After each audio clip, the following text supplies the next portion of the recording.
The odor hit me first: sour milk, rotting cardboard, and something else underneath all of it.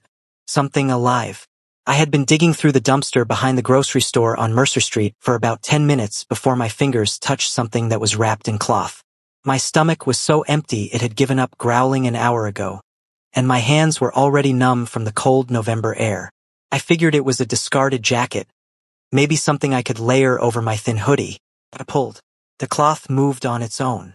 I yanked my hand back so fast I nearly toppled off the broken crate I was standing on.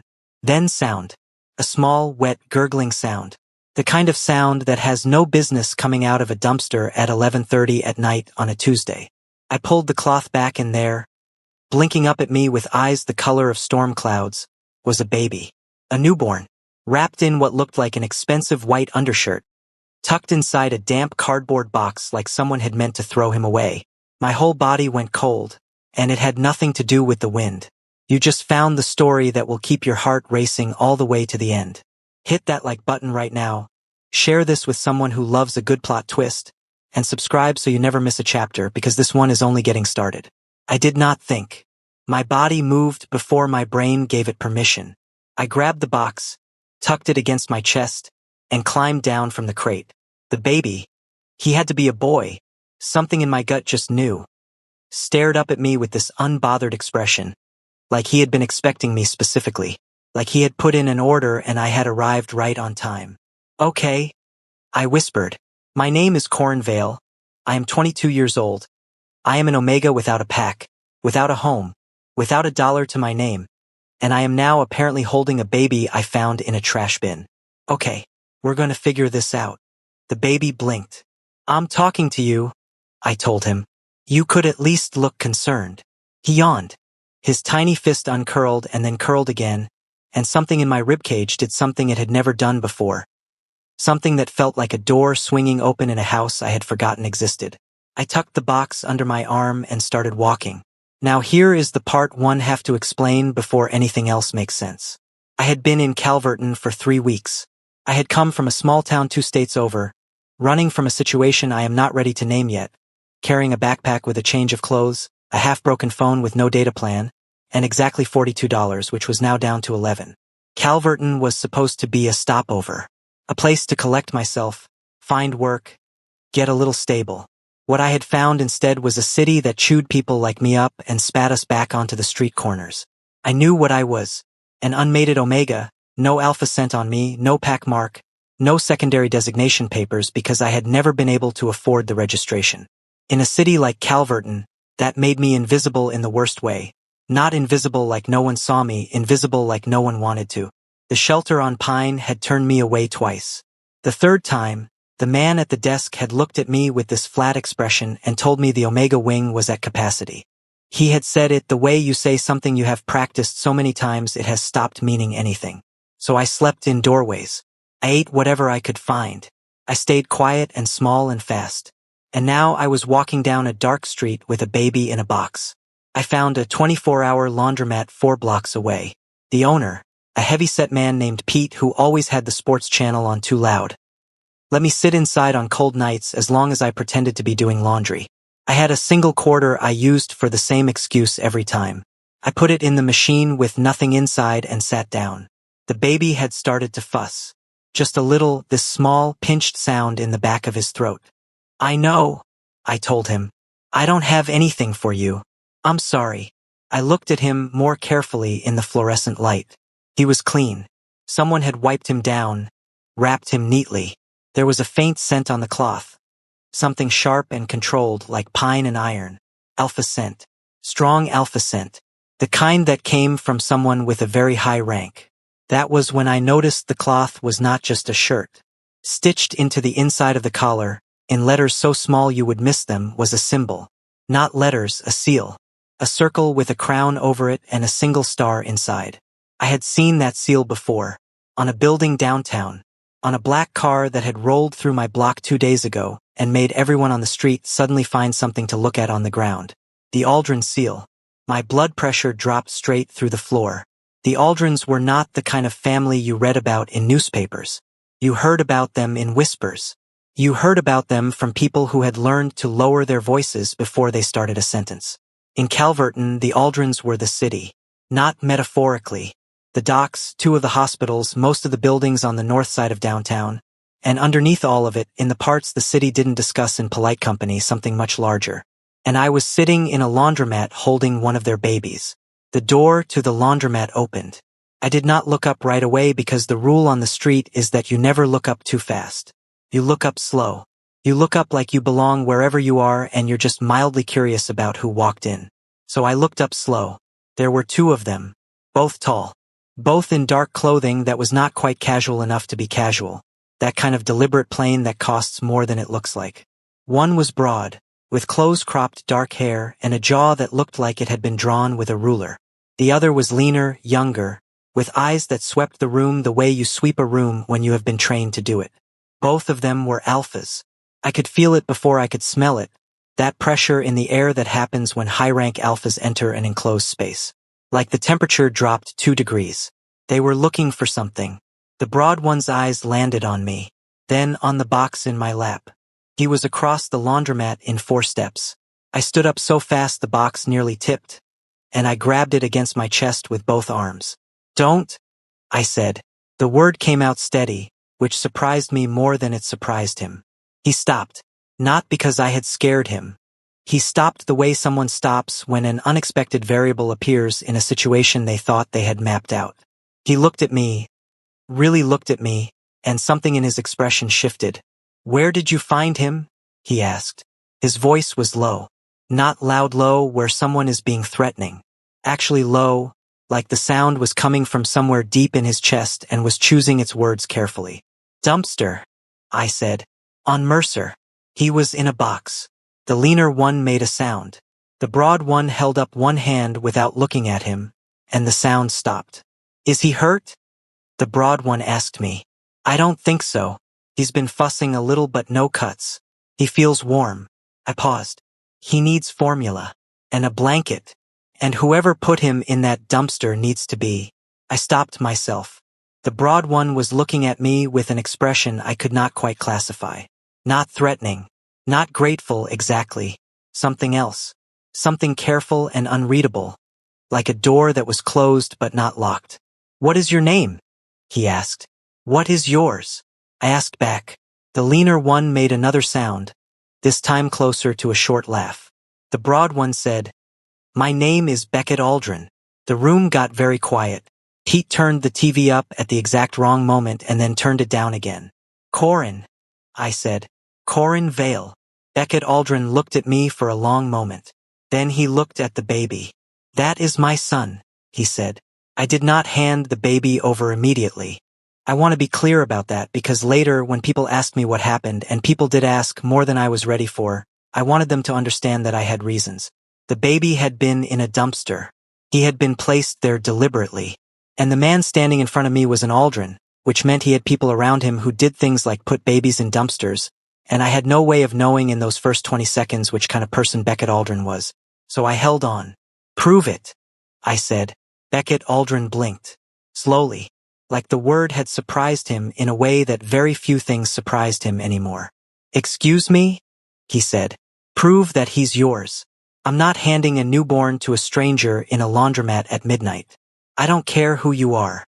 The leaner one, he had introduced himself as Gray, which I suspected was not his full name, made a third sound, and this one was definitely a laugh, quickly swallowed.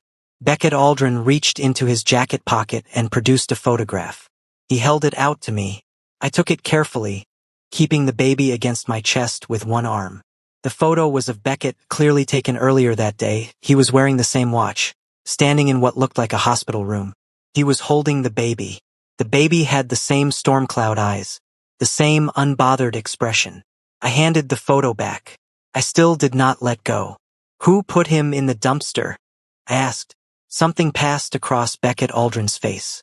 It was fast, like a shadow crossing a wall, and then it was gone. But I had seen it. Whatever had happened, it was still sharp for him. Still new.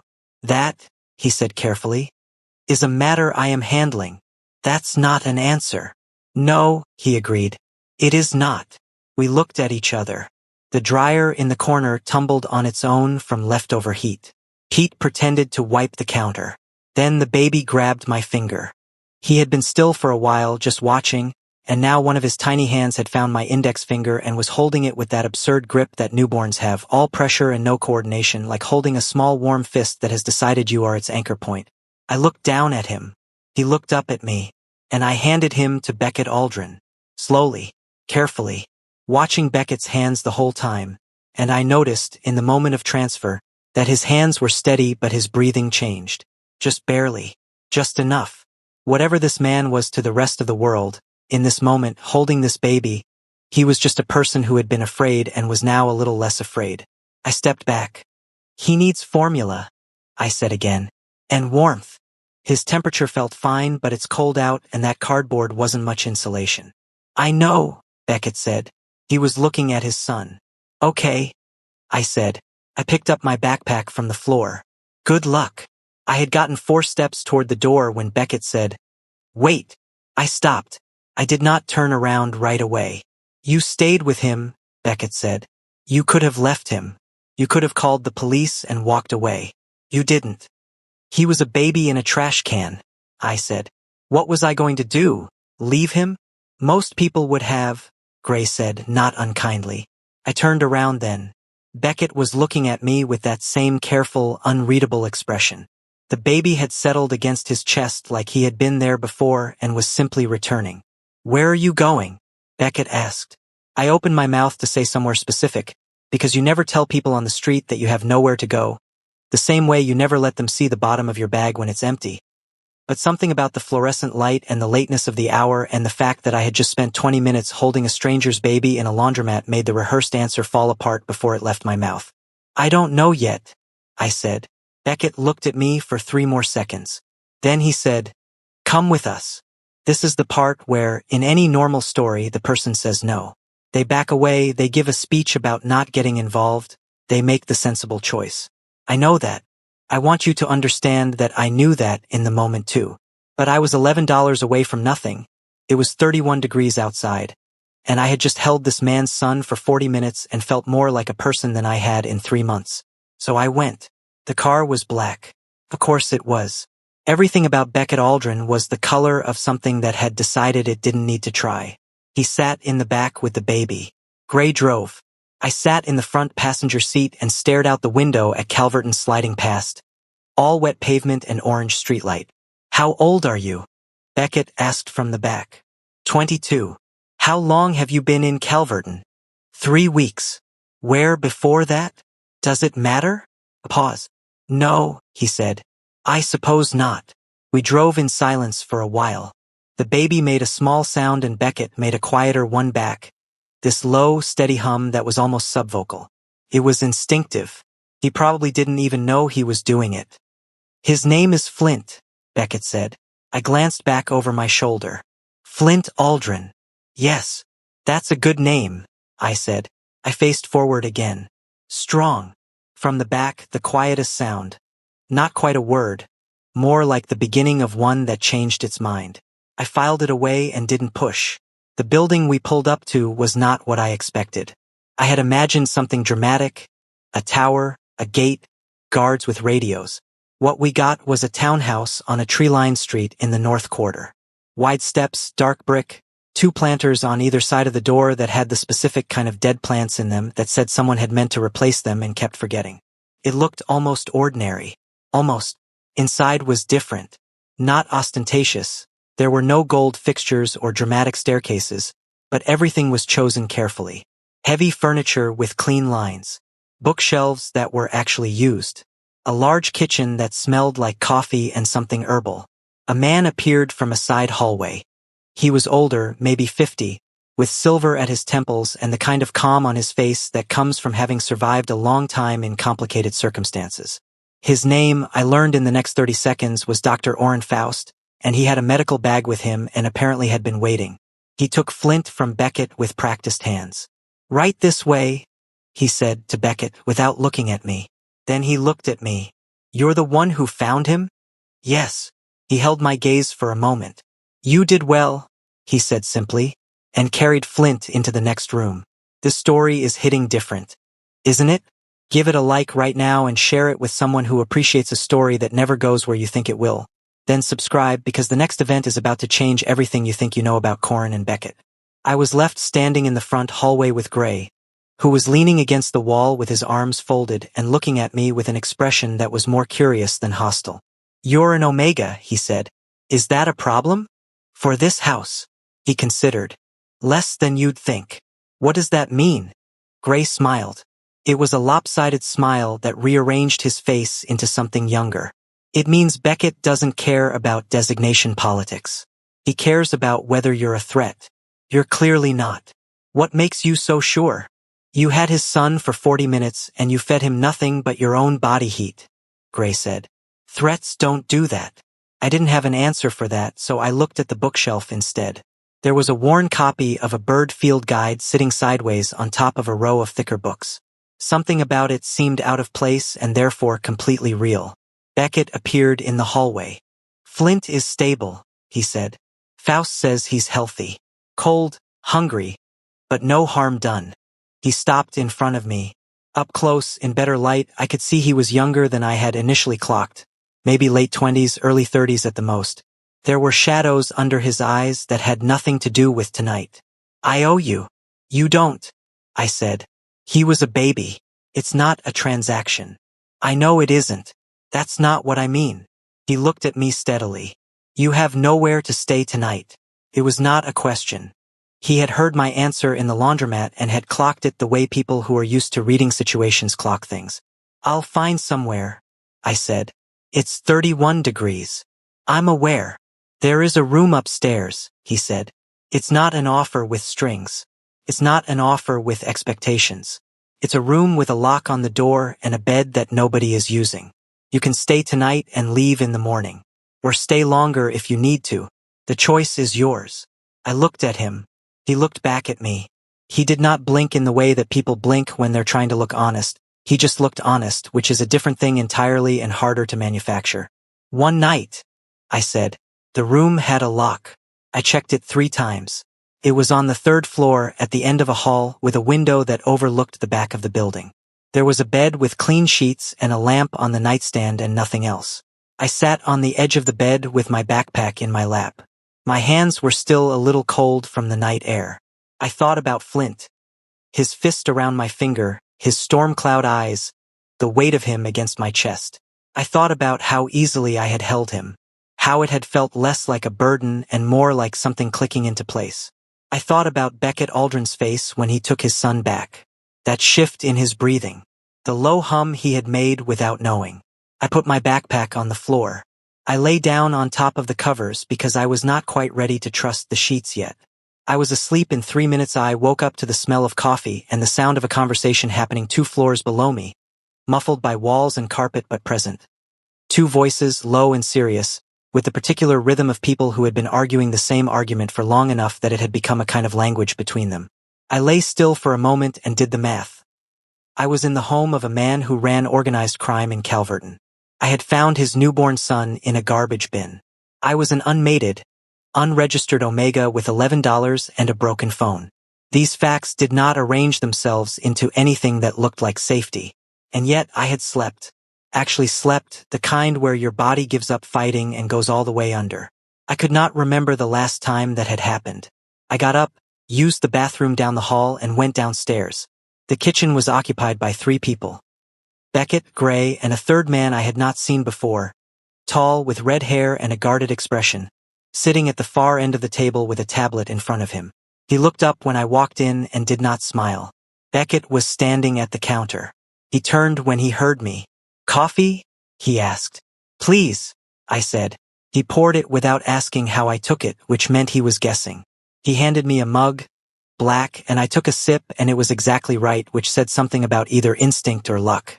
"Flint?" I asked. "Sleeping. Faust stayed the night. He'll be here until this afternoon." I nodded. I sat down at the table, 1 seat away from Gray, and felt the 3rd man's eyes on me. "Corin," Beckett said. "This is Sayer. He handles—" A brief pause. "Logistics." "Logistics," Sayer repeated flatly, like the word amused him in a specifically unfunny way. "Sure. He looked at me. You're the dumpster Omega. Sayer, Gray said. What? That's what happened. His name is Corin, Beckett said. The words were not loud. They were not sharp. They were simply final, the way a door closing is final. And Sayer looked back at his tablet without another word. I wrapped both hands around the mug. What happened to Flint? I asked. You don't have to tell me everything. But I found him in a trash can and I'd like to know why. The three of them exchanged a look. It was fast and layered, the kind of look that contains an entire conversation that's already been had. Someone inside this operation, Beckett said carefully, made a decision they believed was in their best interest, using my son as leverage. The person believed it would reach me faster than any message. A warning, I said. A demand. His voice stayed level. We are addressing someone who was watching when you found him, Beckett said. They've identified you. They know your name, your designation status, your location history for the past 3 weeks. He held my gaze.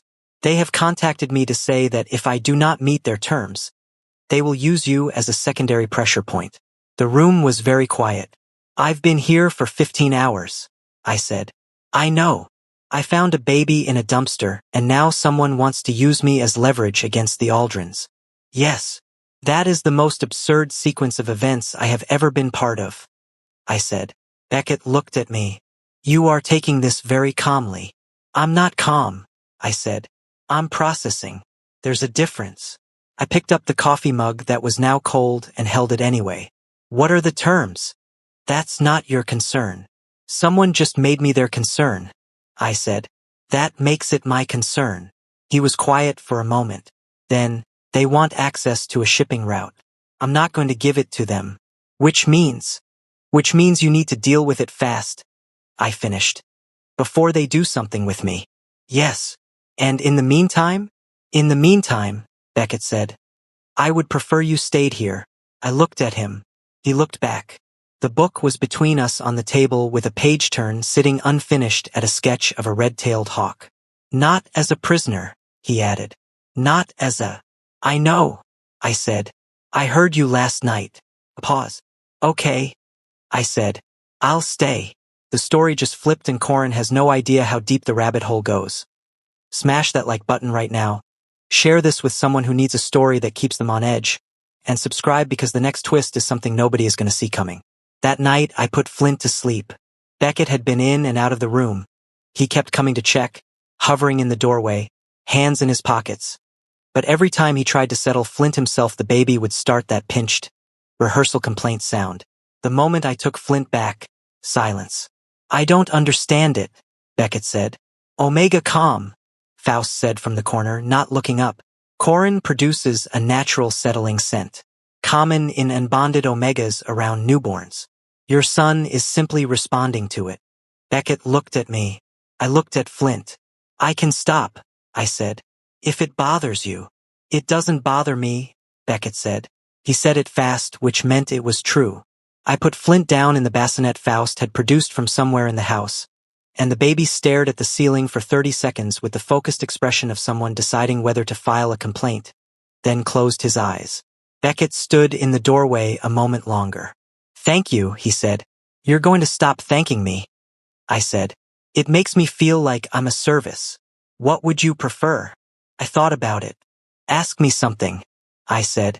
About me. Actual curiosity. That's better than thanks. He was quiet for a moment. Then, the bird book. Why that one? I looked up. What do you mean? There were hundreds of books on that shelf. You picked the bird field guide. It was sideways, I said, like it had been pulled out and put back wrong, like someone had actually read it recently. I wanted to know why. He was looking at me with an expression I still did not have a name for. My father gave me that book, he said. When I was 8, a beat. He said you could tell everything about a person by which bird they stopped at longest. Which one do you stop at? I asked. He looked at the window for a moment, then back at me. The peregrine falcon, he said. You? The common sparrow, I said. Something shifted in his expression. Why? He asked. Because everyone assumes it's unremarkable, I said. And they're wrong. 3 days passed. I know that sounds like nothing. 3 days. But those 3 days contained more events per hour than most months of my life, and by the end of them I had developed the specific exhaustion that comes not from labor but from constant alertness, the kind where your body does not know how to stop scanning for the next thing. The first thing happened on day 2. Sayer disappeared. He left in the morning and Gray found his room empty at noon. His tablet was still on the table. His bag was gone. Beckett's face went absolutely blank for 1 full second when Gray told him, and then he was on the move. Calling people, consulting in rapid, quiet sentences in rooms I was not in. I stayed with Flint and Faust and pretended I was not tracking the sounds of the house the way I had learned to track the sounds of every space I occupied when things were uncertain. By evening, Beckett came back into the kitchen and sat down across from me. Sayer was the one who took Flint, he said. The words landed flat and clean, the way that kind of truth always lands. He was working with the person making demands, Beckett continued. He has been in this operation for 4 years. Long enough to know every route, every name. He paused. Long enough to know that Flint existed before most people did. Did you trust him? I asked. I trusted his work, Beckett said. That's different from trusting him. I turned my coffee mug in a slow circle. What happens now? He's been located, Beckett said. It will be resolved. I did not ask what resolved meant. Some questions are not mine to carry. Corin. He said my name differently than he said other things, not softer exactly, more like he was choosing it specifically. I want to be honest with you about something. Okay. I've been having you watched, he said. Not tonight, not here in the house. I mean before. When you found Flint. There was a camera on that alley. We had it there for different reasons, but it caught everything. The dumpster, the laundromat, we followed you. The laundromat made sudden, complete sense. They had known exactly where to find me. You already knew everything about me before you asked my name. I said. Yes. He held my gaze. I wanted you to know. I thought about it. $11 and a backpack and a baby in a box. A city that had been steadily making me invisible. And a camera I had not known about. Why tell me now? I asked. Because you asked me to ask you things instead of thanking you, he said. And because I think you deserve to know what situation you're actually in. I looked at him for a long moment. What am I actually in? He took a slow breath. You saved my son's life. Someone is now targeting you because of that. You are in this house, which is both the safest and the most complicated place in Calverton for you to be.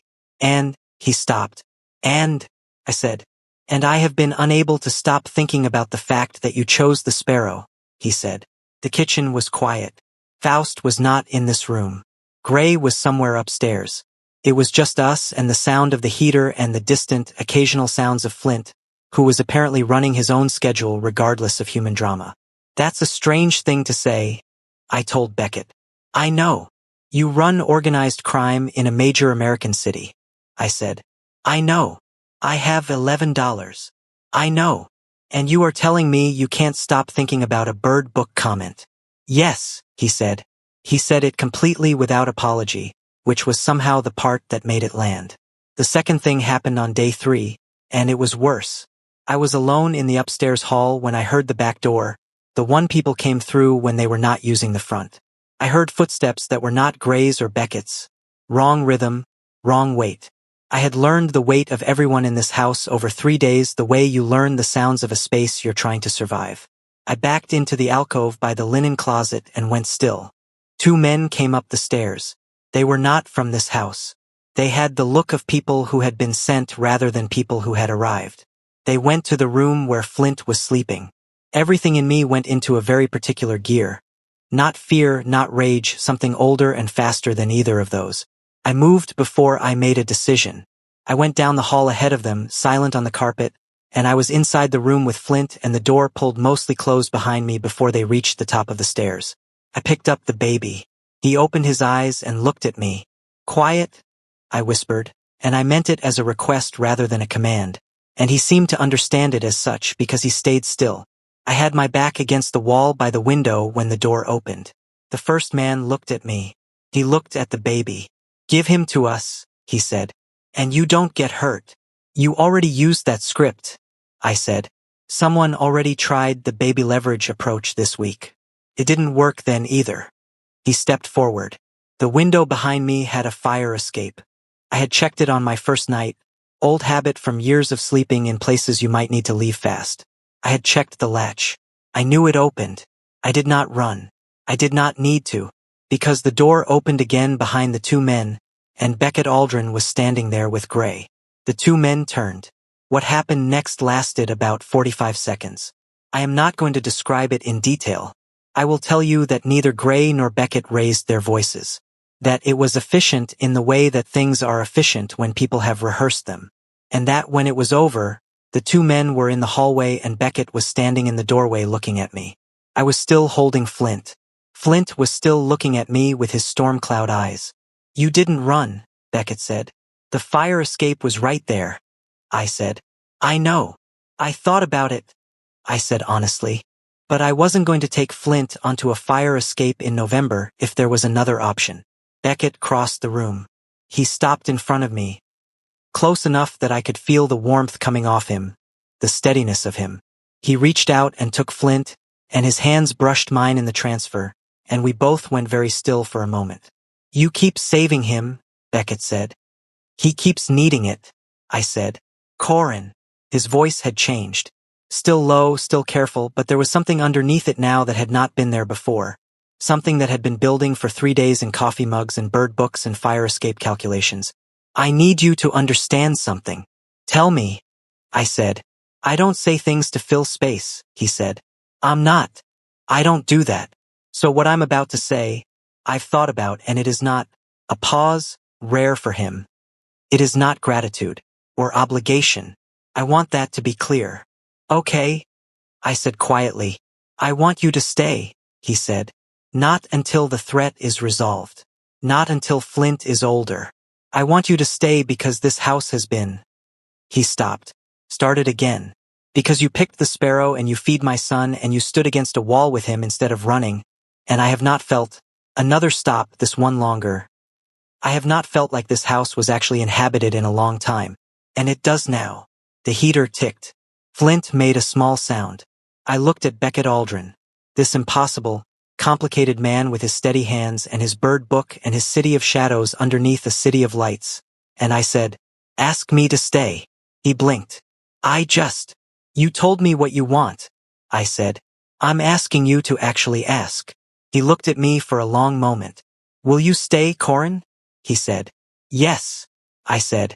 The week after Sayer was dealt with, and I will leave the shape of that dealing in the spaces between words where it belongs, was the quietest week I had in Calverton.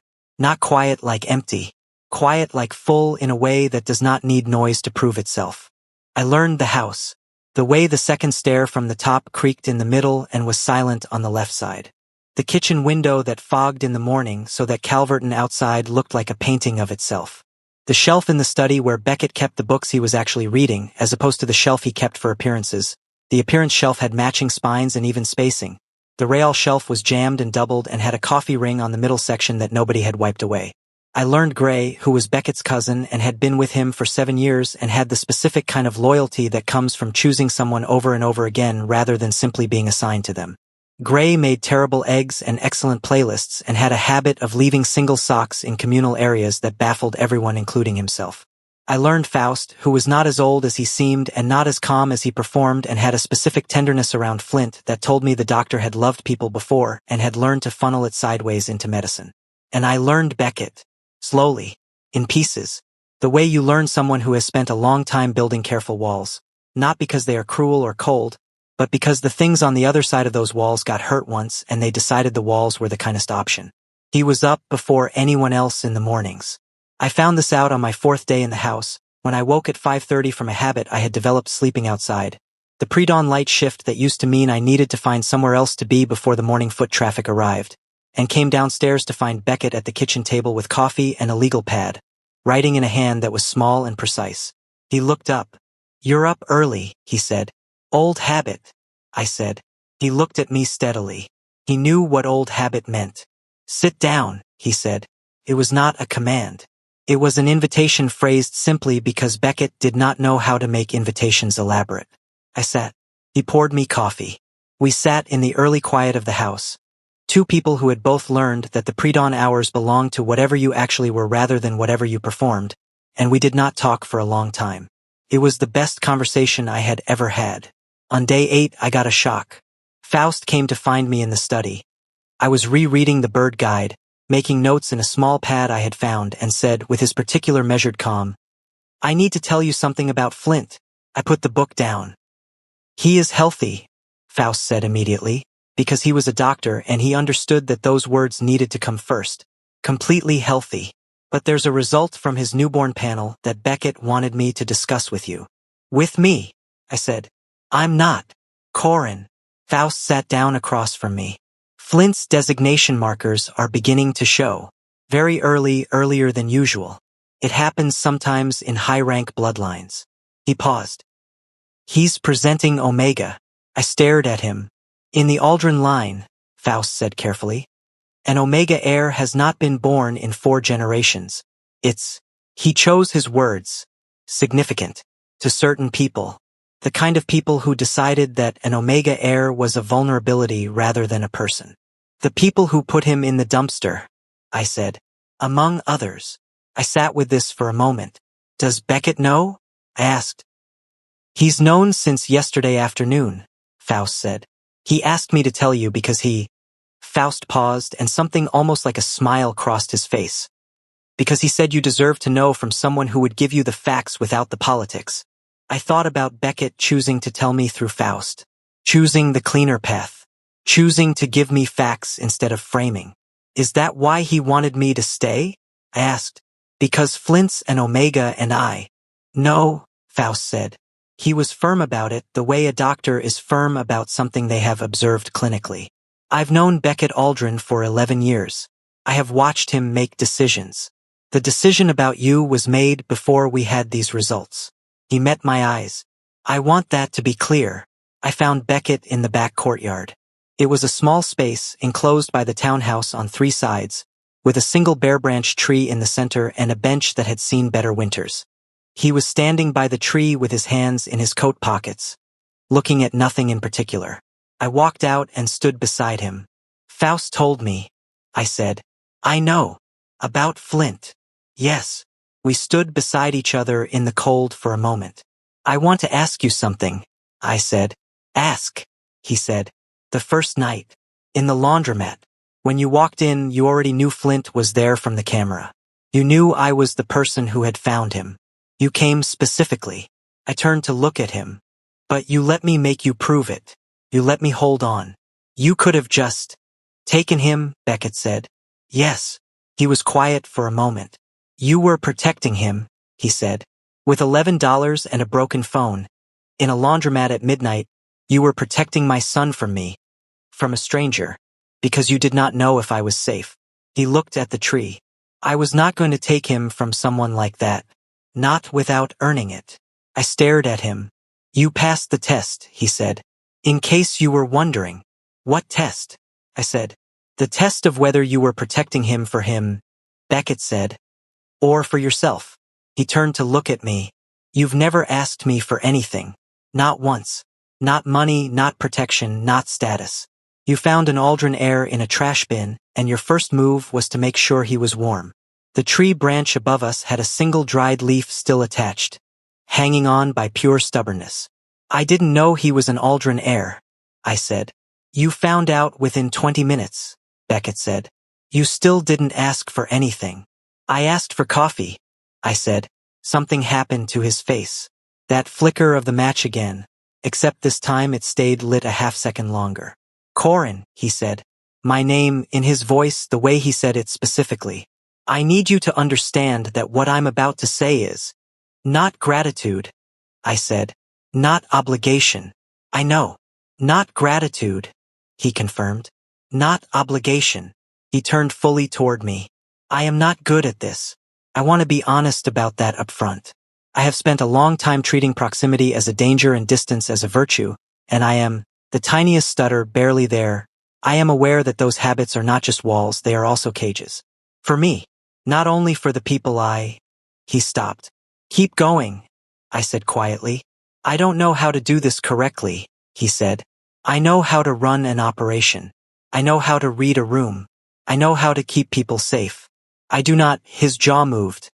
I do not know how to tell someone that they have changed the quality of a house just by being in it, that the mornings are different now, that I borrowed back the bird book to read the sparrow entry, and I understood something I hadn't understood before. He held my gaze. I don't know how to say any of that correctly. You just did, I said. He reached out, slowly, giving me every opportunity to step back. His hand came up and his fingers touched the side of my face. Just briefly, just the edge of his thumb against my cheekbone, the lightest possible contact, the kind that is a question before it is anything else.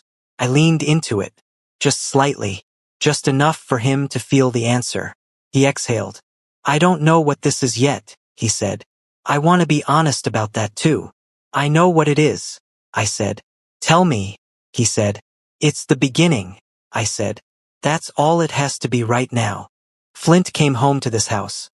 Fully home, Faust finally satisfied, the last of the monitoring equipment packed away. On a Thursday morning with weak sunlight coming through the kitchen window and Gray making terrible eggs that nobody had the heart to tell him were terrible. I was holding Flint when Beckett came downstairs. He stopped in the kitchen doorway and looked at us. Me and his son, in the morning light, with the fogged window behind us and the smell of coffee in the air. You're going to spoil him, he said. He's 10 days old, I said. He can't be spoiled yet. That's what everyone says before the spoiling starts. Gray turned from the stove and looked at the two of us with an expression that was trying extremely hard to be neutral and failing in a warm, sideways direction. Beckett crossed the kitchen and sat across from me and reached over and straightened the edge of Flint's blanket with one careful hand, and then left his hand resting on the table, open, near mine. I looked at his hand. I looked at him. He looked back. I turned my hand over. Here is what I know now that I did not know 3 weeks ago. Standing in an alley with a backpack and $11. That finding something does not always mean losing something else. That sparrows are not unremarkable. They are everywhere, which is its own kind of extraordinary. That a person who builds walls high enough to protect others sometimes needs someone to stand outside those walls long enough that building them stops making sense. That babies found in dumpsters grow up to be more than their beginnings. And sometimes so do the people who find them. That the beginning of something is not the same as the smallness of it. That Calverton in November, through a fogged kitchen window, with coffee going cold and a 10-day-old making opinions known about his blanket, looks like exactly enough. Beckett learned the sparrow. He told me one morning, 2 weeks after that Thursday, over the coffee and the legal pad and the quiet pre-dawn kitchen. He said he had read the entry 4 times. He said he understood now what I had meant. They adapt, he said. They survive anywhere. Yes, I said. That's why you chose it, he said. Partly, I said. What's the other part? I looked at him across the table. This man with his steady hands and his complicated city and his careful, slowly opening walls. And I said, because the book said they mate for life. The kitchen was very quiet. Beckett looked at me for a long time. Then he reached across the table and turned my coffee mug so the handle was facing me, the way he had started doing somewhere around day 5 without either of us naming it, and he said, good. Flint's storm cloud eyes tracked the light across the ceiling all morning. By afternoon, he had decided the window was interesting. By evening, he had decided I was the most interesting thing in the room, which Beckett, I caught it, the flicker that stayed lit, seemed to find privately, quietly, thoroughly satisfying. I stayed. This story found you for a reason. Go back and like it because Corin and Beckett earned that tap with everything they carried. Share it with someone who needs to believe that the worst night of your life can be the first night of your real one.